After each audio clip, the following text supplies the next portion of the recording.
د افغانستان کرکټ ملي اتلان به د درې نړیوالې ورځنۍ سیالۍ په لړ کې به خپله دویمه سیالي سبا د زمبابوې لوبډلې پر وړاندې ترسره کړي. د افغانستان او زمبابوې کرکټ ملي لوبډلو ترمنځ لومړۍ ورځنۍ سیالي د باران له کبله بې پیلې پای ته ورسېدله، چې په دغه سیالۍ کې هم د افغانستان توپ اچوونکو ډېره زبردسته بهترینه توپ اچونه ترسره کړل.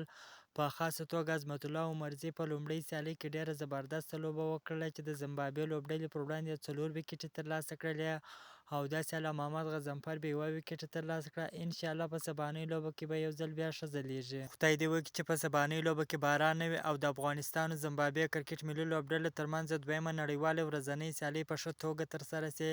انشاءالله سبا به هم د افغانستان کرکټ ملي اتلان د زمبابوې لوبډلې پر وړاندې ښه سیالۍ ترسره کوي. دغه سیالۍ یو ځل بیا د افغانستان پر وخت غرمه 12 بجې پیلیږي.